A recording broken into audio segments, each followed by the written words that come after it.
یہ جو رمضان ہے اس کو قرآن کے ساتھ بہت مناسبت ہے، یہ ایک دوسرے کے دوست ہیں۔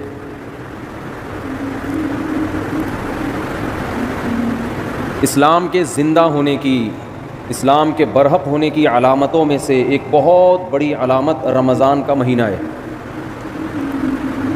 کوئی بھی جھوٹی دعوت، کوئی بھی جھوٹا مذہب 1400 سال گزرنے کے بعد بھی اتنا زندہ اور اتنا ایکٹیو نہیں ہو سکتا جتنا اسلام ہے۔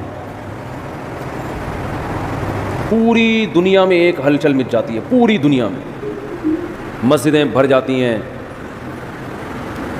لوگ سحری اور افطاری کے انتظامات شروع کر دیتے ہیں۔ اور اللہ نے جو کتاب اپنے حبیب صلی اللہ علیہ وسلم پر نازل فرمائی اور یہ بتایا کہ یہ آخری کتاب ہے اور اس کی حفاظت میں خود کروں گا، تو اس کی حفاظت کرنے کے جو اللہ نے انتظامات کیے، ان انتظامات میں سے ایک انتظام تراویح کی نماز تھی۔ یہ وہ نماز ہے جو دوسرے مذاہب میں، آسمانی مذہبوں میں ہمیں نہیں ملتی، یہ وہ نماز ہے۔ اگر یہ تراویح کی نماز یہودیوں کے پاس ہوتی تو ان سے تورات ضائع بولیں نہ ہوتی، تورات ضائع نہ ہوتی۔ جب موسیٰ علیہ السلام پہ تورات نازل ہوئی تھی اسی وقت لوگ نماز میں اس کی تلاوت شروع کر دیتے اور پوری کتاب ختم کرتے جیسے ہم کرتے ہیں، تو اتنے لاکھوں اس کے حافظ پیدا ہو جاتے اور پڑھتے وہ آج اسی طرح ہوتی جیسے حضرت موسیٰ پر نازل ہوئی تھی۔ یار بھائی اس کو دن میں سیٹ کیا کرو، بیٹھ کے اس وقت نہ تجربے کیا کرو، جو بھی لایا ہے نا یہ آپ کی ذمہ داری ہے، یہ ان کی نہیں ہے۔ وہ ان کو لانے کیوں دیا آپ نے؟ یہ تو آپ زیادہ سمجھتے ہیں نا مائک کیسا ہونا چاہیے۔ اب یہ آدھا یہاں تک آ رہا ہے، تراویح میں بھی ٹینشن، وہ بیٹھے گا ہی نہیں، تو کیسے بیٹھے گا؟ یہ تو آپ کل صدر جائیں صبح اور لے کر آئیں، ٹھیک ہے نا؟ پورا رمضان ابھی یہی ٹینشن، وہ نہیں، وہ پھر مجھے وہ یاد آتے ہیں جو محرم میں لال کپڑا لگا دیا تھا نا، اس کا غصہ ہو رہے تھے، پھر مائک اٹھا کے پھینکا تھا انہوں نے۔ تو ایسا نہ مجھے بھی ایسی کوئی ٹینشن ہو جائے رمضان کے شروع میں ہی۔ تو اگر موسیٰ علیہ السلام کو تراویح ملتی رمضان کی تو آج تورات ہمارے پاس اصل شکل میں موجود ہوتی۔ اگر عیسیٰ علیہ السلام کو یہ تراویح کی نماز ملتی تو آج انجیل اصل شکل میں موجود ہوتی۔ انجیل کے اتنے حافظ، موٹیویشن ملتی ہے نا۔ والدین جب اپنے بچوں کو دیکھتے ہیں کہ ہمارا بچہ نماز میں امامت کر رہا ہے اور الحمد سے لے کے والناس تک پورا قرآن سناتا ہے تو ان کا ظرف بڑا ہو جاتا ہے، دل بڑا ہو جاتا ہے۔ دوسرے والدین بھی سوچتے ہیں کہ ہم نے بھی اپنے بچوں کو حفظ کرانا، اس سے موٹیویشن ملتی ہے۔ اتنی موٹیویشن ملی کہ لاکھوں کروڑوں حافظ پیدا ہو گئے، ورنہ لوگ سب اپنے طور پہ قرآن پڑھتے، بہت ہی نیک لوگ حفظ کر لیتے، باقی لوگ کیوں حفظ کرتے بھائی؟ وہ کہتے کیا ضرورت ہے؟ مجھے اپنا بچپن یاد ہے، میں جب حافظوں کو تراویح میں پورا قرآن پڑھتے ہوئے دیکھتا تھا نماز میں، میرا بہت دل چاہتا تھا کہ کاش اللہ مجھے بھی یہ صلاحیت دے کہ میں بھی الحمد سے لے کے والناس تک مصلی پہ کھڑا ہو کر پورا قرآن پڑھوں۔ ایک دل میں جذبہ، ہر سال جذبہ پیدا ہوتا تھا۔ اب بچپن میں تو ہم اسکول کالج میں پڑھے، ہمیں کہاں ٹائم ہی نہیں ملا، لیکن جب ادھر کو آئے نا تو پھر بڑی عمر میں میں نے حفظ کیا اور بڑی تمنا تھی پڑھائی کے دوران حفظ کرتے کرتے بالآخر جب پہلی مرتبہ میں نے قرآن سنایا ہے تو پوری رات بیٹھ کے میں یاد کرتا تھا، پوری رات۔ بہت مشکل تھی نا، کچا تھا، سنایا صحیح تھا۔ جیسے مجھے یہ موٹیویشن ملی اور بھی مسلمانوں کو یہ موٹیویشن ملتی ہے۔ تو پچھلی کتابیں جو تھیں، چونکہ ان شریعتوں کو اللہ نے ختم کرنا تھا، اللہ کو پتہ تھا کہ یہ ایک خاص وقت کے لوگوں کے لیے ہے، زمانہ چینج ہوگا تو اس حساب سے اللہ کا جو آسمانی مذہب ہے اس کے احکام بھی آہستہ آہستہ چینج ہوں گے زمانے کے لحاظ سے۔ تو اس لیے اللہ کے علم میں یہ بات تھی کہ ایک آخری پیغمبر کو میں بھیجوں گا محمد صلی اللہ علیہ وسلم، اور انہیں جو شریعت دوں گا وہ قیامت تک کے لیے قابل قبول ہوگی، ایسی شریعت ہوگی، وہ ہمیشہ، وہ ہر دور میں ہر جگہ پہ چلے گی وہ۔ اب آپ دیکھ لیں پچھلی امتوں کو جو روزے دیے گئے وہ 24 گھنٹے کے روزے تھے۔ آج اگر ہمیں 24 گھنٹے کے روزے مل جاتے، پہلے ہی مارکیٹ سے روزے دار شارٹ ہوتے جا رہے ہیں اور مارکیٹ سے شارٹ، اور بہت سے لوگ جو گرمیوں میں 24 گھنٹے کے روزے رکھتے وہ 26ویں روزوں پہ آ کے دنیا سے ہی شارٹ ہو جاتے ہیں، کیونکہ پہلے جیسی قوتیں نہیں ہیں۔ گرمیوں کے روزے کہاں 24 گھنٹے رکھ سکتا ہے آدمی؟ تو روزے میں اعتدال پیدا کر دیا اللہ نے. آج جو ہم نے آیتیں پڑھی اس میں کلوا واشربوا حتی یتبین لکم الخیط الابیض من الخیط الاسود من الفجر، کہ کھاؤ اور پیو یہاں تک کہ فجر کا وقت ظاہر ہو جائے. فجر تک کھانے کی اجازت ہے تمہیں. تو یہ جو تراویح میں ہم قرآن پڑھتے ہیں نا، یہ رسول اللہ صلی اللہ علیہ وسلم نے شروع کیا. اللہ نے یہاں پر وحی کی.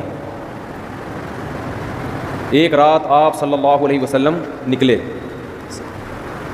گھر سے. نبی صلی اللہ علیہ وسلم تہجد اپنے گھر پہ پڑھا کرتے تھے، مسجد میں جا کے نہیں پڑھتے تھے. حالانکہ گھر اور مسجد ساتھ ساتھ ملے ہوئے تھے، لیکن آپ صلی اللہ علیہ وسلم مسجد میں تشریف لے گئے. صحابہ کو اندازہ ہوا کہ جب نبی مسجد میں آ رہے ہیں اس کا مطلب سب کو دعوت دی جا رہی ہے کہ جماعت سے نماز ہوگی. یہ اس کی سائن اور اس کی علامت تھی، کیونکہ نوافل آپ صلی اللہ علیہ وسلم گھر میں اکیلے پڑھا کرتے تھے،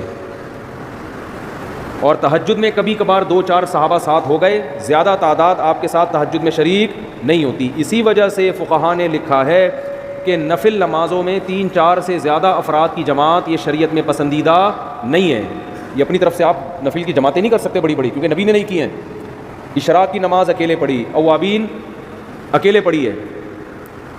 لیکن رمضان میں آپ مسجد میں جب تشریف لائے تو صحابہ سمجھ گئے کہ یہ اپنی نماز نہیں ہوگی، بلکہ اس میں ترغیب دی جا رہی ہے کہ جماعت ہوگی. صحابہ کی اتنی حرص، اتنے لوگ اکٹھے ہو گئے. 3 دن تک آپ آتے رہے، اتنا مجمع اکٹھا ہو گیا، کیونکہ نبی کے پیچھے کون نماز چھوڑے گا بھائی. کیا آپ صلی اللہ علیہ وسلم نے فرمایا مجھے خطرہ ہوا کہ یہ نماز تم پہ فرض نہ ہو جائے، تمہارے شوق کو دیکھتے ہوئے. فرض ہو جائے گی تو مشکلات پیدا ہو جائیں گی، لہذا آپ نے ختم کر دی وہ. لیکن جو صحابہ جن میں تفقہ، جن میں بصیرت تھی، وہ سمجھ گئے کہ نبی چاہتے ہیں کہ یہ نماز لوگ پڑھیں، لیکن آپ اس کو 5 نمازوں کی طرح فرض کرنا نہیں چاہتے. لیکن چاہت ہے، ورنہ 3 دن بھی نہ پڑھتے نا. صحابہ نے دیکھ لیا کہ نبی کی یہ کیا ہے، بولو چاہت. اس لیے نبی صلی اللہ علیہ وسلم کے دنیا سے جانے کے بعد جیسے ہی رمضان کا چاند نظر آتا صحابہ مسجدوں کا رخ کرتے. حالانکہ تہجد صحابہ گھر میں پڑھا کرتے تھے، مسجدوں میں نہیں پڑھا کرتے، اور تہجد میں بڑی بڑی جماعتیں نہیں ہوتی تھیں. صحابہ سمجھ گئے کہ یہ نبی کیا چاہتے ہیں، اس نماز کو امت میں رائج کرنا چاہتے ہیں. اس وقت صحابہ نے اس کو الگ سے کوئی نام نہیں دیا تھا، الگ سے کوئی نام نہیں دیا تھا. بس قیام اللیل رات کی نماز ہے، رمضان میں جماعت سے ہوگی. ہے ایسی صحابہ کرام کی حرص تھی اس نماز میں، کیونکہ بدعت نہیں تھی، کیونکہ دیکھ چکے تھے نا نبی کر چکے ہیں، کہ حضرت ابو بکر کے دور میں سب جماعتوں میں بٹے ہوئے ہوتے تھے. سارے صحابہ چونکہ حافظ نہیں تھے، حضرت ابو بکر، عمر، علی، عثمان، چاروں صحابہ رضی اللہ عنہم یہ حافظ تھے. ان کو مسجد میں جماعت سے پڑھنے کی ضرورت بولو نہیں تھی، کیونکہ تراویح کا بڑا مقصد ایک یہ ہے کہ جس کو قرآن یاد نہیں ہے وہ حافظ کے پیچھے قرآن سن کر اپنے قرآن کا دور مکمل کر لے. حضرت عمر یہ نماز گھر میں پڑھا کرتے تھے، اور علماء کہتے ہیں کہ جس کو قرآن یاد ہو اس کے لیے خود سے تراویح پڑھانا یہ کسی کے پیچھے پڑھنے سے بہتر ہے. سمجھ رہے ہیں کہ نہیں سمجھ رہے ہیں؟ نہیں یاری میرا خیال ہے بات سمجھ، ابھی تو آپ کے اچھے بھی سمجھیں گے انشاءاللہ. آواز گونج تو نہیں رہی نا؟ گونج رہی ہے، بہت گونج رہی ہے یار. کچھ کرو یار، اللہ کا واسطہ، مجھے سمجھ میں نہیں آ رہی. رمضان آتے ہی ٹینشن اسٹارٹ. تو جو حافظ ہے نا، حافظ جو خود پورا قرآن پڑھ سکتا ہے، اسے چاہیے اپنی الگ جماعت کرائے، الگ جماعت، تاکہ اس کا قرآن کیا ہو جائے، پورا ریپیٹ ہو جائے. جو حافظ نہیں ہے وہ حافظ کے پیچھے پڑھیں. صحابہ یہی کیا کرتے تھے. نبی نے فرمایا نا 73 فرقوں میں سے جنتی کون ہے، جو میرے اور صحابہ کے طریقے پر. تو صحابہ کیا کرتے تھے حضرت ابو بکر کے دور میں، جو قاری اچھا لگتا کہ بھئی آپ زیادہ اچھا پڑھتے ہو، چلو بسم اللہ کرو، آگے کھڑے ہو، ہم آپ کے پیچھے نیت باندھتے ہیں. یہ رمضان کے علاوہ یہ کام نہیں ہوتا تھا. اگر رمضان کے علاوہ ہوتا نا، حضرت ابو بکر روکتے، بدعت کہہ کے روکتے اس کو کہ یہ تم نے کیا شروع کر دیا نیا کام. حضرت ابو بکر کے دور میں تراویح کی نمازیں ہوئیں، لیکن سب نے اخپل طریقے سے پڑھی ہے. جماعتیں ہوئیں، ایک مسجد میں کئی جماعتیں ہوتی تھیں. بھائی مجھے یہ والا قاری پسند ہے، اس کی آواز اچھی ہے، چلو بھائی آ جاؤ. مجھے وہ والا اچھا لگ رہا ہے، اس کی آواز اچھی ہے، چل بھائی میں اس کے پیچھے پڑھوں گا، آپ اس کے پیچھے پڑھیں. بعض لوگ اسپیڈ کو دیکھ رہے ہوتے ہیں، آواز کے بجائے کس کو دیکھتے ہیں، بھائی فلاں کی اسپیڈ تیز ہے، ہم اس کے پیچھے پڑھیں گے. امید ہے صحابہ تو یہ نہیں کرتے ہوں گے اسپیڈ، ٹھیک ہے نا، وہ کون زیادہ اچھا پڑھتا تھا. تو حضرت ابو بکر کے دور میں جتھوں کی شکل میں کئی جماعتیں مسجد میں ہو رہی ہیں. یہ رمضان کے علاوہ نہیں ہوتی تھی، ہوتی تو روکتے ان کو نا حضرت عمر کے بھی، کیا بدعت شروع کر دی ہے. لیکن حضرت ابو بکر نے ان کو روکا نہیں، کیونکہ جانتے تھے کہ نبی سے یہ ثابت ہے۔ حضرت عمر رضی اللہ تعالیٰ عنہ کا دور آیا، آپ رمضان میں مسجد میں آئے رات کے وقت، دیکھا کوئی ادھر نماز پڑھ رہا ہے جماعت سے، کوئی ادھر پڑھ رہا ہے، کوئی ادھر پڑھ رہا ہے، ایک رونق مسجد میں۔ حضرت عمر نے فرمایا کہ یہ ایک امام کے پیچھے جمع ہو جائیں تو کتنا اچھا ہو، ہر آدمی اخپل طریقے سے کیوں پڑھ رہا ہے بھائی؟ مسجد میں کیا ہونا چاہیے؟ بولو، ایک امام، ایک بڑی جماعت ہو نا، کیونکہ نبی صلی اللہ علیہ وسلم نے رمضان کی راتوں میں جو 3 دن تراویح پڑھی وہ مسجد کو ایک رونق دی ہے، اور وہ ایک امام تھے اور ان کے پیچھے سب نے نماز پڑھی ہے۔ تو مسجد کی رونق اس میں ہے کہ ہر آدمی اخپل طریقے سے کسی امام کے پیچھے نماز پڑھنے کے بجائے ایک امام کے پیچھے بولو نماز پڑھے۔ وہ دن اور آج کا دن مسجد حرام میں بھی اور مسجد نبوی میں بھی ایک ہی امام کے پیچھے تراویح ہوتی چلی آ رہی ہے۔ جتنی رکعتیں حضرت عمر نے حکم دیا تھا نا امام کو پڑھائے، نہ ان رکعتوں میں کمی بیشی ہوئی اور نہ اس طریقے میں کمی بیشی ہوئی جو طریقہ حضرت عمر نے شروع کیا تھا۔ اب اس میں علماء 2 حصوں میں بڑھ گئے۔ بعض علماء نے کہا کہ حضرت عمر رضی اللہ تعالی عنہ نے جو ایک امام کے پیچھے لوگوں کو جمع کیا تو اصل حکم یہ نہیں تھا، اصل یہ تھا کہ ہر آدمی اپنی الگ جماعت کرا سکتا ہے۔ لہذا ان علماء نے کہا، جیسے کہ بعض سعودی عرب کے علماء کی رائے ہے کہ آج بھی تراویح میں مسجد میں 2 جماعتیں جائز ہیں۔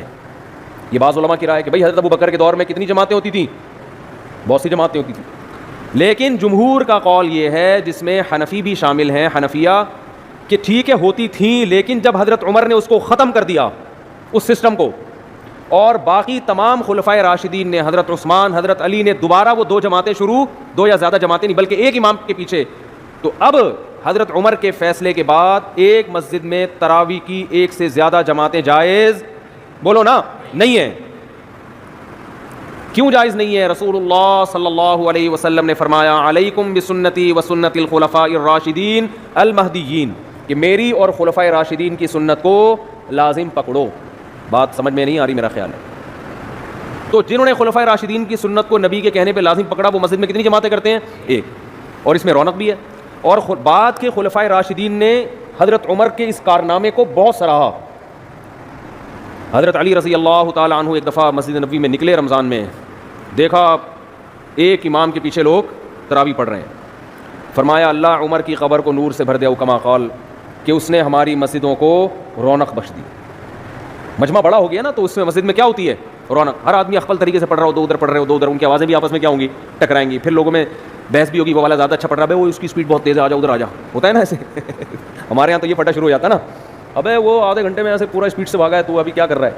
مسجدوں میں نا یہ مقابلے ہوتے ہیں، تمہارے یہاں تراویح کتنے بجے ختم ہوتی ہے؟ بتا 10 بجے، ابے تمہارے یہاں 10، ہمارے یہاں تو 9:45 پہ ختم ہو جاتی ہے۔ ایسا فخر کرتے ہیں جیسے 15 منٹ بچا کے پتہ نہیں یہ کیا کوئی بزنس کریں گے، کروڑوں روپے کمائیں گے اس میں۔ تو بہت صحابہ کرام مسجدوں کو کیا کر دیا کرتے تھے؟ بھر دیا۔ انہوں نے نام نہیں دیا اس کو تراویح کا، لیکن وہ یہ جانتے تھے کہ یہ ایک ایسی نماز ہے جو رمضان کے ساتھ خاص ہے، اس اسٹائل میں ہوگی، اتنی رکعتیں ہوں گی۔ پھر بعد میں اسلاف نے اس کو تراویح کا نام دے دیا کہ بھئی الگ نام دے دو۔ نام دینے پر نہ اللہ کی طرف سے کوئی پابندی، نہ گورنمنٹ کی طرف سے۔ نام کیوں دیا تراویح کا وہ میں بیانات میں بہت دفعہ بتاتا رہتا ہوں۔ ترویحہ 4 رکعتوں کے بعد ان کی عادت تھی تھوڑا آرام کرنے کی، تو 4 رکعتوں کو ایک ترویحہ کہا، اور تراویح کئی دفعہ 4 رکعتیں، اس لیے 8 رکعتوں پر تو یہ لفظ بیٹھتا ہی نہیں ہے۔ پھر حضرت علی رضی اللہ تعالیٰ عنہ جب کوفہ چلے گئے، جب حضرت عمر نے تراویح شروع کروائی نا، تو مکہ میں، بصرہ میں، کوفہ میں، دمشق میں یہ خبریں پھیلنا شروع ہو گئیں، بھئی خلیفہ راشد نے سب کو ایک امام کے پیچھے جمع کر دیا ہے۔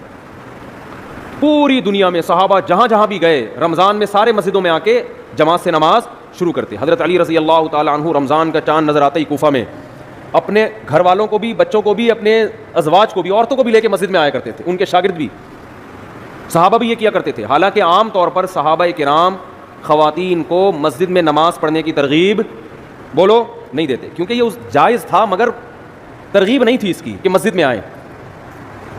ترغیب یہی تھی کہ وہ جماعت سے نماز مسجد میں پڑھنے کے بجائے کہاں نماز پڑھیں؟ گھر میں۔ لیکن ہم اسلاف میں یہ دیکھتے ہیں کہ تراویح کی نمازوں میں اسلاف میں ہمیں یہ عمل ملتا ہے کہ وہ اپنی عورتوں کو بھی مسجد میں لایا کرتے تھے۔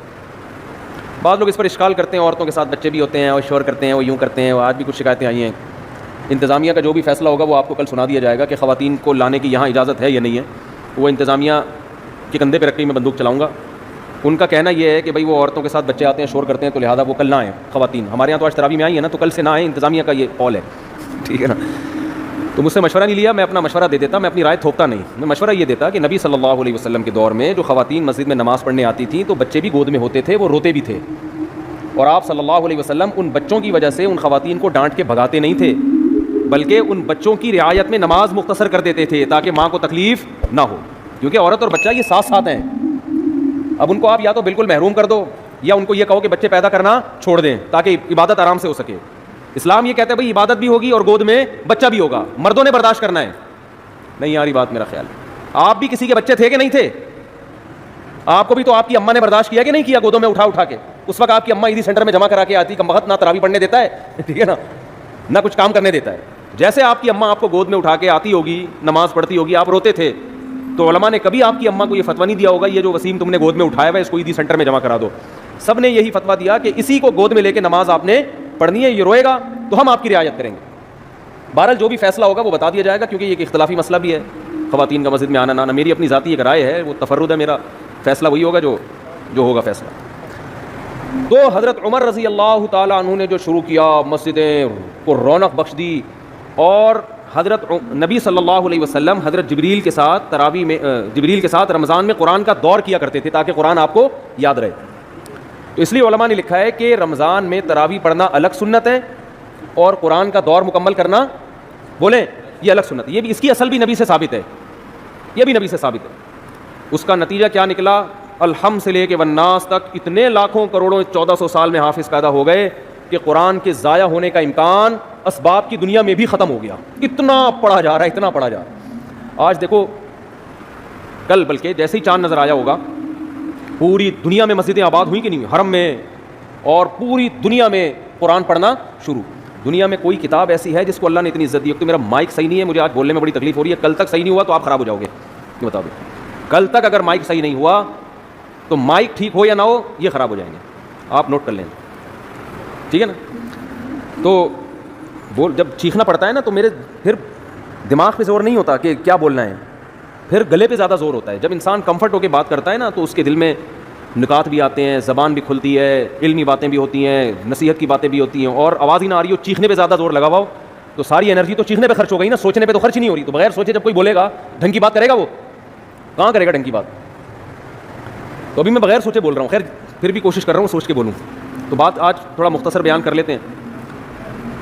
تو یہ دنیا کی واحد کتاب ہے جسے اللہ نے اتنی عزت دی ہے, اتنی عزت دی ہے کہ آج بھی دنیا میں کسی کتاب کو اس کا 1000واں حصہ بھی عزت نہیں ملی, 1000واں حصہ بھی.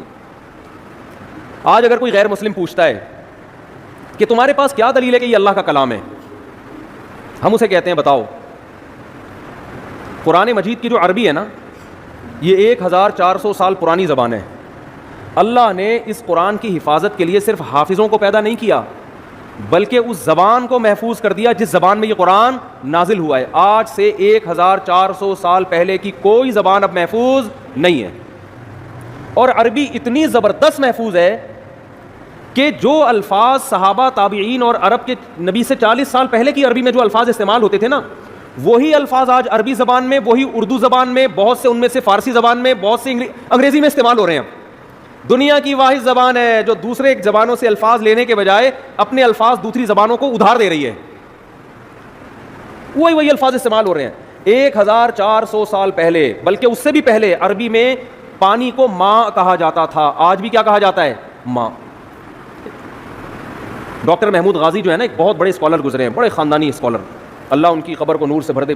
بڑا تحقیقی کام کیا انہوں نے لکھا کہ ایک عجیب بات لکھی کہ دیکھو نبی صلی اللہ علیہ وسلم کے والد اگر زندہ ہو کے آج آ جائیں, 1400 سال پرانا کوئی انسان اگر آج زندہ ہو کے آ جائے جو عربی کے علاوہ ہو, وہ ہم سے بات کرے کسی سے بھی, سمجھ میں آئے گا کیا کہہ رہا ہے؟ بڑے بڑے مورخین بیٹھ جائیں گے, عجائب گھر سے لوگوں کو نکلوانا پڑے گا زندہ کر کے نا کہ یار اس کو سمجھو بول کیا رہا ہے.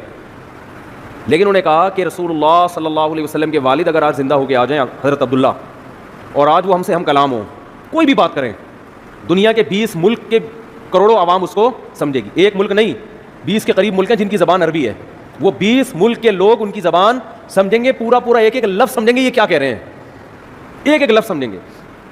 ایسا اللہ نے عربی زبان کو محفوظ کیا تاکہ یہ قرآن جب لوگوں کے سامنے پڑھا جائے تو لوگ یہ نہ سمجھیں یہ ہماری عقل میں نہیں آ رہا, ہم اس کو سیکھ نہیں سکتے, ہم اس کو سمجھ نہیں سکتے. اور دوسری بات, کہ عربی زبان میں بھی مشکل زبان بھی ہے، آسان زبان بھی ہے، لیکن قرآن کی زبان اللہ نے بے انتہا آسان بنائی ہے. میں عجیب بات آپ کو بتاؤں، ہم جب مدرسوں میں عربی گرامر سیکھتے ہیں نا، عربی زبان سیکھتے ہیں، بس آگے عربی میں ہوتا ہے، تو عربی زبان سیکھنے کے بعد سب سے پہلے جو کتاب ہمیں سمجھ میں آتی ہے وہ قرآن. حدیث تھوڑی اور مشکل، اور فقہ کی کتابیں اور مشکل، عربی ادب اور مشکل. یعنی آپ اگر کوئی زبان سیکھیں نا تو بہت آسان کتابیں آپ کی سمجھ میں سب سے پہلے آئیں گی نا. ارے آپ نے انگلش سیکھی، ابھی تازہ سیکھی ہے، تو انگلش کی جو پہلی کتاب ہے وہ تو سمجھ میں آئے گی، دوسری جماعت کی کتاب آسانی سے سمجھ میں نہیں آئے گی، کیونکہ آپ نے جمعہ 8 دن تو ابھی انگلش سیکھی ہے آپ نے. تو سب سے آسان کتاب سمجھ میں آ جائے گی آپ کے. تو قرآن اتنی آسان عربی ہے قرآن مجید کی کہ عربی سیکھنے والا طالب علم سب سے پہلے کون سی چیز سیکھتا ہے، کون سی کتاب سمجھتا ہے؟ قرآن مجید. کتنا آسان. الحمدللہ رب العالمین، تمام تعریفیں اس اللہ کے لیے جو تمام جہانوں کا پالنے والا رب. یہ سارے الفاظ اردو میں یوز ہو رہے ہیں. حمد و ثنا ہے کہ نہیں ہے؟ للہ، اللہ کو بولتے ہیں. رب العالمین، رب عالمین کا معنی سارے جہاں. الرحمن، بڑا مہربان. الرحیم، بہت رحم کرنے والا. رحمان رحیم اردو میں استعمال ہونے کے نہیں ہو رہے؟ بہت ساری زبانوں میں استعمال ہو رہے ہیں. یہ ارض کسے کہتے ہیں عربی میں؟ زمین کو. انگلش میں کسے کہتے ہیں زمین کو؟ کیا کہتے ہیں؟ ارتھ. یہ عربی سے آیا انگلش میں. اور بہت سے الفاظ عربی سے انگلش میں گئے ہیں. ایسی زبان کہ وہ تو محفوظ ہے ہی، اس نے دوسری زبانوں پہ اپنا اثر ڈال دیا، دوسری زبانوں کا اثر قبول نہیں کیا اس. ورنہ زبان دوسری زبان کا اثر قبول کر کے تبدیل ہو جاتی ہے. ایسی خاندانی زبان اللہ نے بنایا عربی کو، قرآن کی وجہ سے محفوظ کیا. الرحمن الرحیم، مالکی، مالک کا لفظ اردو میں استعمال ہوتا ہے، مالک کا معنی مالک. یوم الدین، یوم کسے کہتے ہیں؟ دن کو کہتے ہیں نا، یوم سیاہ. الدین، روز جزا. ایاک نعبد، نعبد عبادت سے نکلا ہے، عبادت کا لفظ اردو میں نعبدو بنا دیا نا اس کو، عبادت کا لفظ استعمال ہوتا ہے. تو ایسی زبان کہ اتنی صاف ستھری، اور ایسی. ایک انگریز نے یہ بات لکھی ہے، بڑی خاندانی بات، اس کو نوٹ کر لیں. اس نے یہ کہا ہے، گورے کی بات ہے، مجھے موقع ملا میں اس کا حوالہ پیش کروں گا، کہ اگر کوئی شخص یہ چاہتا ہے کہ لوگ اس کی تحقیق سے 1000 سال بعد بھی اس طرح فائدہ اٹھائیں جیسے آج اٹھا رہے ہیں، تو وہ کتاب اگر لکھنا چاہتا ہے تو ایسی کتاب میں اس کے لیے عربی کے علاوہ اس کے پاس کوئی آپشن نہیں ہے. نہیں آ رہی بات؟ یعنی آپ یہ چاہتے ہیں نا کہ آپ کی کتاب 1000 سال بعد بھی لوگ سمجھیں، تو عربی زبان کے علاوہ کسی اور کتاب میں آپ کسی اور زبان میں آپ ایسی کتاب نہیں لکھ سکتے.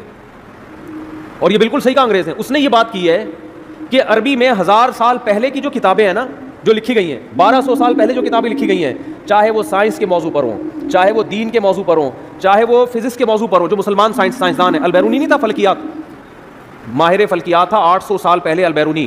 اس نے کرو ٹریگنومیٹری کی بنیاد رکھی ہے. جتنی کرو ٹریگنومیٹری ہے نا آج گورے جو استعمال کرتے ہیں، یہ ساری البیرونی سائنسدان کی ایکویشنز ہیں. تو ہمارے شیخ حضرت مفتی رشید احمد صاحب نے البیرونی کی کتابیں پڑھ کے کرو ٹریگنومیٹری سیکھی ہے، اور پوری کیلکولیشن کرنا، یہاں بیٹھے بیٹھے قبلہ کہاں ہے، اور جو کرو ٹریگنومیٹری بہت مشکل ہوتی ہے اس کی ایکویشنز. تو وہ 700 سال پہلے کے سائنسدان کی کتاب پڑھ کے انہوں نے عربی وہ ٹریگنومیٹری سیکھی ہے. لیکن 700 سال پہلے انگلش میں لکھی ہوئی کوئی کتاب آج سمجھ میں آ سکتی ہے کیا؟ پتہ نہیں اس وقت انگلش تھی بھی کہ نہیں تھی. کوئی اور زبان ہوگی جو بعد میں جا کے انگلش میں کنورٹ ہوئی ہے. حتیٰ کہ گوروں نے جو 150-200 سال پہلے انگلش میں کتابیں لکھی ہیں، آج انگلش سیکھنے والے، جو انگلش جاننے والے لوگ ہیں، ان کو 150-200 سال پرانی انگلش سمجھنے میں اچھی خاصی مشکل ہوتی ہے، اور 100 سال کے بعد وہ ان کی عقل سے بالکل اوپر کی چیزیں ہو جائیں گی. کیا خاندانی زبان ہے یار. اس نے کہا کہ بھائی آپ نے عربی میں جو 1000 سال پہلے کی کتابیں، ہم قدوری جو پڑھتے ہیں نا فقہ کی کتاب، وہ تقریباً 1100 سال پرانی کتاب ہے، لیکن طالب علم بڑے آرام سے پڑھتا ہے. وہ تاریخ کی جو کتابیں عربی میں لکھی گئی ہیں 1300 سال پہلے کی کتابیں ہیں.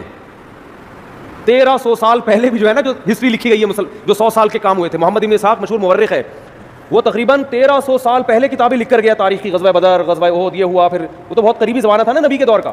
وہ کتابیں آج ایسے سمجھ میں آتی ہے 2 اور 2 4 کی طرح. تو بتاؤ 1300 سال پرانی کوئی زبان ہے جو آج سمجھ میں آئے؟ تو اس انگریز نے لکھا کہ عربی وہ واحد زبان ہے کہ آپ اگر اپنی سائنسی تحقیقات عربی میں لکھیں گے تو آپ کی ان تحقیقات سے 1000 سال بعد بھی فائدہ اٹھایا جا سکے گا. اور اس نے یہ اعتراف کیا ہے کہ انگلش میں اگر آپ وہ کتابیں لکھیں گے تو 200, 250, 300, 400, 500 سال کے بعد کوئی ضمانت نہیں ہے کہ لوگ وہ کتاب سمجھ سکیں. ہو سکتا ہے دنیا میں 2-4 اس کے ماہرین ہوں، باقی کوئی نہیں سمجھے گا، کیونکہ انگلش بھی بہت تیزی کے ساتھ بولو چینج ہو رہی ہے، بہت تیزی سے چینج ہو رہی ہے. ہم دیکھتے ہیں 15-20 سال پہلے کے انگلش کے کچھ الفاظ چینج ہو چکے ہیں، اب کچھ اور بن چکے ہیں وہ. اور وہ یہ تو نیچرل ہے نا. اردو کتنی چینج ہو چکی ہے. آپ مرزا غالب کو لے کر آئیں، سمجھ میں آئے گا کیا بول رہے ہو بھائی؟ پہلے اس نے مس کہا، پھر تک کہا، پھر بل کہا. اس طرح ظالم نے مستقبل کے ٹکڑے کر دیے. یہ تو چلو سمجھ میں آ رہا ہے, انگشت بدنداں رہ گیا میں. مرزا غالب تو اس طرح کی باتیں کیا کرتے تھے نا, نہیں سمجھ میں. اور 100 سال کے بعد یہ ہمارے جتنے یوٹیوب پہ بیان چل رہے ہیں نا, کسی کی کھوپڑی میں لوگ بولیں گے 100 سال پہلے مفتی طارق مسعود گزرے تھے, کیا کہہ رہے ہیں لوگ, کہیں گے یار اتنی گاڑی اردو, استغفر اللہ. اس وقت اردو آدھی ہوگی, آدھی انگلش ہوگی, آدھی کچھ اور مل کے پتہ نہیں یہ باقی رہ گیا یا کوئی نئی زبان بن چکی ہو. تو یہ معجزہ ہے قرآن کا کہ اللہ نے اپنے کلام کو محفوظ کرنے کے لیے ایک قوم کے کلام کو محفوظ کر دیا. اللہ نے کہا تم وہ خوش قسمت ہو کہ تمہاری زبان میں قرآن نازل کر رہا ہوں, تمہارے اندر صلاحیت ہو یا نہ ہو, لیکن تمہاری زبان کو میں کیا کر دوں گا, ہمیشہ کے لیے محفوظ. تو آج وہی قرآن الحمد سے لے کے شروع کیا جاتا ہے اور والناس پہ ختم. اور عزت کتنی دی اللہ نے اس کتاب کو. چند باتیں کر کے بس بیان ختم کرتا ہوں. آج مائک ٹھیک نہیں ہے, چیخنا بہت پڑ رہا ہے, کھوپڑی گھومتی ہے پھر اس سے نا. کہ دنیا میں کوئی کتاب ہے جس کے ٹائٹل پہ رائٹر کا نام لکھا ہوا نہ ہو, ہے بھائی؟ ہر کتاب کے ٹائٹل پہ کیا ہوتا ہے, رائٹر کا نام. حتیٰ کہ بائبل پر بھی رائٹر کا نام لکھا ہوا ہوتا ہے. قرآن وہ واحد کتاب ہے جس کے ٹائٹل پہ رائٹر کا نام بولو نہیں ہے, اس لیے کہ اس کا رائٹر کون ہے, اور رائٹر بھی نہیں ہے اللہ. اللہ متکلم ہے, اللہ نے یہ لکھی نہیں ہے, اللہ نے کلام کیا. یہ اور عزت دے دی اللہ نے اس کو, کلام کیا, جبریل سے کلام کیا اور جبریل کے ذریعے اپنا کلام نبی کے قلب پہ نازل کیا. ایسا اللہ جب کلام کرتا تھا نا ہمارے نبی صلی اللہ علیہ وسلم کے قلب پہ, اس کلام کو جو اللہ کی ذات سے نکلا ہوا کلام, اس کو جب ہمارے نبی کے دل پہ نازل کرتا تھا, آپ صلی اللہ علیہ وسلم کو شدید سردی میں سخت ترین پسینہ آتا تھا. آج جو ہم نے آیت پڑھی ہے نا کہ کلوا واشربوا حتی یتبین لکم الخیط الابیض من الخیط الاسود من الفجر, پہلے یہ آیت نازل ہوئی کہ تم صبح سحری کے وقت تک کھا سکتے ہو جب تک سفید دھاگا کالے دھاگے سے جدا نہ ہو جائے. اصل میں اللہ تعالیٰ یہ بتا رہے تھے کہ اتنی روشنی ہو جائے کہ سفید اور کالے دھاگے میں فرق تمہیں نظر آنا شروع ہو جائے. یہ جب ہوتا ہے جب مشرق کی طرف سورج کی روشنی ایسے لمبائی میں پھیلنا شروع ہوتی ہے. اب صحابی کی سمجھ میں نہیں آیا, وہ سمجھے کہ اس آیت کا یہی مطلب ہے کہ کالا دھاگا اور سفید دھاگا, حالانکہ یہ کنایا تھا کہ صبح صادق ہو جائے. تو وہ صحابی جو تھے نا وہ یہ لے کے بیٹھ گئے اور دھاگوں میں فرق کرنے لگے.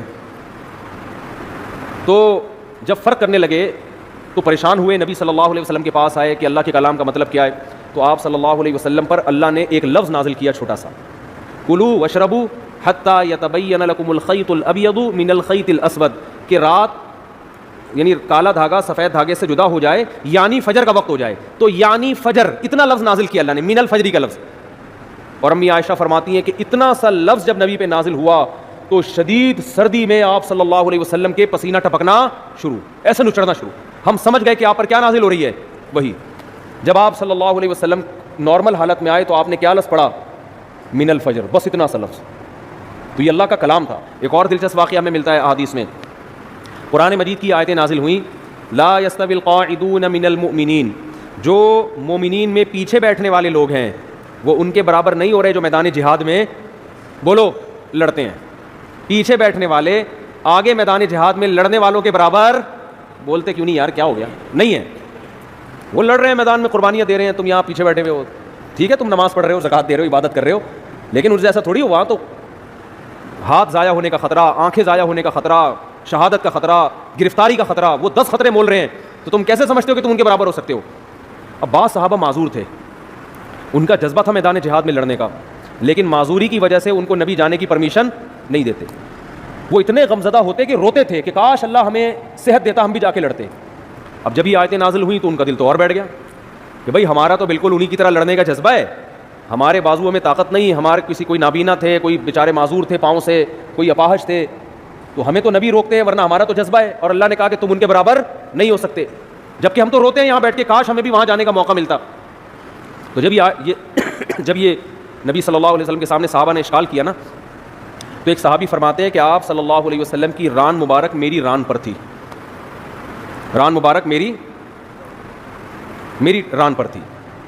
تو کہتے ہیں کہ میں نے دیکھا نبی پر وحی کے آثار ظاہر ہونا شروع. صحابہ گئے نبی کی خدمت میں, یا رسول اللہ ہم تو معذور ہیں, اور اللہ کہہ رہا ہے لا یستوی القاعدون من المؤمنین والمجاہدون فی سبیل اللہ, پیچھے بیٹھنے والے اللہ کی راہ میں جہاد کرنے والوں کے برابر نہیں ہیں. تو ہم تو شوق سے تھوڑی پیچھے بیٹھے ہیں. تو صحابی کہتے ہیں کہ نبی صلی اللہ علیہ وسلم کی ران مبارک کو میں نے دیکھا, اتنی وزنی ہو گئی کہ مجھے لگا کہ میری ٹانگ چٹک کے پچک جائے گی, ہڈی ٹوٹ جائے گی اس کی, اتنی بھاری ران ہو گئی آپ صلی اللہ علیہ وسلم کی. اور آپ پر ایسے کپکپی کے آثار, تھوڑی دیر میں آپ صلی اللہ علیہ وسلم کا جسم ہلکا ہو گیا، اور آپ نے ایک لفظ کی تلاوت کی غیر اولی الضرر، بشرطے کہ ان کو کوئی مجبوری، بولو نا یار، یہ اردو میں تو بڑا لمبا لفظ ہو گیا، بشرطے کہ ان کو کوئی مجبوری نہ ہو. آواز نہیں آ رہی مجھے؟ کون سا جاری ہے میری آواز؟ میرا بھی کھوپڑی خراب ہو رہی ہے، آواز نہیں آ رہی ان کو، تصویر پہ گزارا کریں. تو غیر اولی الضرر، بشرطے کہ ان کو ضرر نہ ہو. اردو میں تو یہ لفظ بہت لمبا ہے، عربی میں غیر اولی الضرر، بس اتنا سا لفظ نازل ہوا ہے اللہ کی طرف سے. اور صحابی کہتے ہیں اتنا جسم بوجھل ہو گیا کہ میری ٹانگ مجھے قریب تھا کہ ٹوٹ کے چٹک کے پچک جائے گی وہ. اور ایسے آپ صلی اللہ علیہ وسلم کے پسینہ نچڑنے لگا جہاں پہ. میں یہ سوچتا تھا کہ جب اللہ نے یہ نازل کرنا ہی تھا ہے بھائی کہ جو پیچھے بیٹھنے والے لوگ ہیں وہ آگے جانے والوں کے برابر نہیں ہے بشرطے کہ ان کو کوئی معذوری نہ ہو، تو پہلے ہی نازل کر دیتا. کیا ہو گیا بھائی، کیا ہو گیا یار؟ تاکہ صحابہ کو اشکال ہی نہ ہوتا. صحابی نے آ کے اشکال کیا کہ ہم تو عذر سے بیٹھے ہوئے ہیں، تو ہم بھی ان کے برابر نہیں ہیں جو آگے لڑ رہے ہیں. پھر اشکال کیا، پھر اللہ نے کیا دیا؟ جواب دیا. تو اس کی ضرورت کیا تھی؟ اللہ کو تو پتا تھا کہ ان کے دل میں اشکال پیدا ہوگا، تو اللہ اشکال کرنے سے پہلے ہی پوری آیت نازل کر دیتے نا. پہلے آدھی نازل کی، پھر اس میں ایک جوڑ دیا، ایک اس میں جو ہے نا گویا کہ ایک پیون لگایا گیا ہے. اصل میں یہ حکمت تھی قرآن کی حقانیت، قرآن کی حقانیت کہ نبی اپنی طرف سے ایک لفظ کا بھی اس میں اضافہ نہیں کر سکتے، ورنہ نبی اس کی تشریح کر دیتے نا کہ بھائی تم جو میرے پاس آئے ہو اور یہ پوچھ رہے ہو کہ پیچھے بیٹھنے والے آگے بیٹھنے والوں کے برابر نہیں ہیں، تو میں نے اللہ سے پوچھا، اللہ نے مجھے بتا دیا ہے. میرا وہی تو ویسے بھی آتی تھی نا جس کو حدیث کہا جاتا ہے، یہ بھی تو اللہ سے پوچھ کے باتیں کرتے تھے آپ صلی اللہ علیہ وسلم. تو میں نے اللہ سے پوچھا، اللہ نے بتایا کہ اس میں خود بخود یہ شرط لگی ہوئی ہے کہ بشرطے کہ کوئی عذر نہ ہو. یہ بتا دیتے، لیکن نہیں، اللہ نے یہ ثابت کرنا تھا کہ اس میں نبی اپنی طرف سے کوئی ایڈیشن بولو نہیں کر سکتے. اور صحابہ کو یہ بھی دکھانا تھا کہ یہ نبی کے اپنے الفاظ نہیں ہیں، یہ آسمان سے نازل ہوئے ہیں. اپنے الفاظ میں انسان کی یہ کیفیت نہیں ہوتی، یہ واقعی من جانب اللہ الفاظ نازل ہو رہے ہیں کہ ایک لفظ نے اتنا بوجھل بنا دیا کہ آج تم نے اپنی آنکھوں سے دیکھ لیا کہ تمہاری ٹانگ ٹوٹ کے ہلاک ہونے والی تھی. اس کا مطلب یہ ایک لفظ کا بوجھ ہے جو اللہ کی ذات سے نکلا اور پیغمبر کے قلب پہ نازل ہوا، تاکہ صحابہ کو اور اطمینان ہو جائے کہ یہ ان کا کلام نہیں ہے. اپنے کلام کے وقت یہ کیفیت تھوڑی ہوتی ہے انسان کی. تو ایسا اللہ نے حفاظت کا وعدہ کیا. اور کیسی عزت دی اللہ نے، کتاب پہ ٹائٹل پہ مؤلف کا نام بولو نہیں. تعارف کیا ہو رہا ہے؟ کتاب میں انٹروڈکشن ہوتا ہے نا شروع میں، یہ کتاب فلاں سن میں لکھی گئی ہے، ایک حادثہ ہوا تھا اس کے نتیجے میں ہم نے یہ لکھی. قرآن اپنے آپ کو انٹروڈیوس کیا کرواتا ہے؟ ذالک الکتاب، اے لوگو یہ کتاب ہے. کیا انداز ہے نا کتاب شروع ہونے کا، اے لوگو یہ کتاب لا ریب فیہ، اس میں کوئی شک نہیں ہے کہ یہ کس کی طرف سے ہے؟ اللہ کی طرف سے. اے اللہ یہ لکھی کیوں گئی ہے، یہ نازل کیوں کی گئی ہے؟ ہدن، یہ تمہیں گائیڈ کرے گی صحیح کیا ہے اور بولو غلط کیا. یعنی پہلے جملے میں ہی بتا دیا کہ اس جیسی دنیا میں کوئی کتاب ہے نہیں، کیونکہ گائیڈنس قرآن کے علاوہ کوئی کتاب کرتی نہیں ہے. آپ کہو یار بہت ساری کتابیں گائیڈ کرتی ہیں، فزکس کی کتابیں ہمیں بتاتی ہیں کہ کتنے کلومیٹر فی گھنٹہ کی رفتار سے اگر کتا آپ کے پیچھے دوڑے گا تو کتنی دیر میں آپ کو پکڑ لے گا. یہی ہوتا ہے نا، اتنی کلومیٹر سے آپ دوڑو گے تو اتنی دور میں وہاں پہنچ جاؤ گے، یہ ہو جائے گا وغیرہ وغیرہ. تو بہت زبردست گائیڈ کرتی ہیں. بھائی انتظامیہ کی مشاورت صحیح بات ہے کی گئی ہے کہ حالات اور کورونا کو مد نظر رکھتے ہوئے خواتین کے لیے تراویح کا انتظام نہیں کیا گیا. چونکہ کچھ خواتین آ گئی تھیں اس لیے وقتی طور پر پردے کا انتظام کیا گیا ہے. خواتین سے درخواست ہے کہ وہ اپنے گھر پر تراویح پڑھیں. کل سے مسجد میں پردے کا انتظام نہیں ہوگا. چلو ٹھیک ہے، سنا دی ہم نے بھائی اعلان.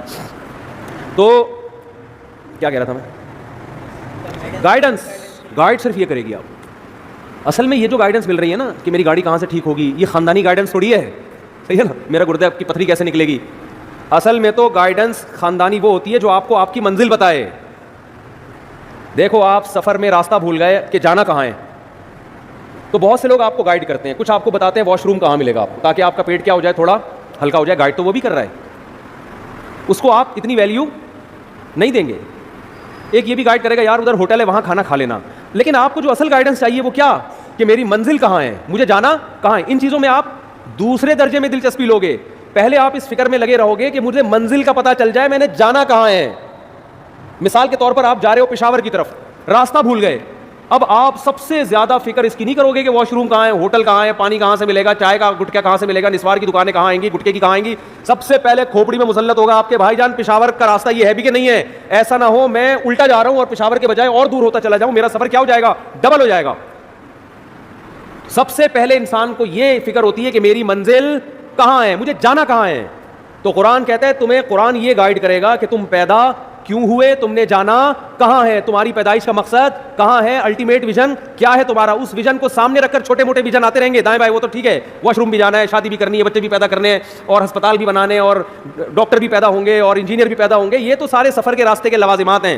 جیسے موٹر وے پہ قیام و طعام کا انتظام بھی ہوتا ہے, لیکن موٹر وے قیام و طعام کے لیے نہیں بنی ہے, آپ کو کراچی سے پشاور پہنچانے کے لیے بنی ہے. بہت مشکل ہے بھائی بات سمجھانا. اصل مقصد موٹر وے کا کراچی سے آپ کو عزت کے ساتھ پشاور پہنچانا, لاہور پہنچانا, ملتان پہنچانا ہے. درمیان میں قیام و طعام اور واش روم اور مسجدیں, یہ موٹر وے کا اصل مقصد نہیں ہے. یہ تو مسافر کو, منزل تک پہنچنے والے کو درمیان میں لوازمات چاہیے ہوتی ہے. تو قرآن کے علاوہ جتنی کتابیں ہیں وہ آپ کو آپ کی ضرورت کے معاملے میں گائیڈ کرتی ہیں کہ گاڑی پنچر ہو جائے تو وہاں سے جڑوانا. لوگ آپ کو گائیڈ کر رہے ہوتے ہیں, میکینک اس کے وہاں سے ملیں گے, انجن آئل کتنے دن میں تبدیل ہوگا, آپ کا اپنے پھیپھڑے کب خراب ہوں گے, کورونا سے کیسے بچنا ہے, ویکسین آ گئی ہے کہ نہیں آ گئی ہے. یہ قیام و طعام ہے درمیان میں, ٹھیک ہے نا. قرآن آپ کو بتائے گا کہ جس زندگی کی موٹر وے پہ تم چل رہے ہو تو اس موٹر وے میں تمہارا اصل ہدف کہاں ہے, اور کتنے کلومیٹر کے بعد تم نے دائیں مڑنا ہے, اور کتنے کلومیٹر کے بعد تم نے بائیں مڑنا ہے. بہت مشکل ہے ماموں بات سمجھانا آج کل. ہم جب چھوٹے بچے تھے نا تو جب بات سمجھ میں آئی تو اس کو ماموں کہتے تھے. ہم کیا کہتے تھے اس کو, ماموں. ماموں بات سمجھ لیا, سمجھا. ماموں اس لیے کہ پیار سے نا, کہ تجھے بڑا بھی بنا رہا ہوں میں. بڑا ماموں بڑے ہوتے ہیں نا, اور ننیال کا رشتہ ذرا محبت والا ہوتا ہے, چاچو تھوڑے سے سخت ہوتے ہیں نا, ددیال والا ہوگا. تو ماموں کا مطلب ہوتا ہے کہ اب تمیز سے بات انشاءاللہ سمجھ میں آئے گی.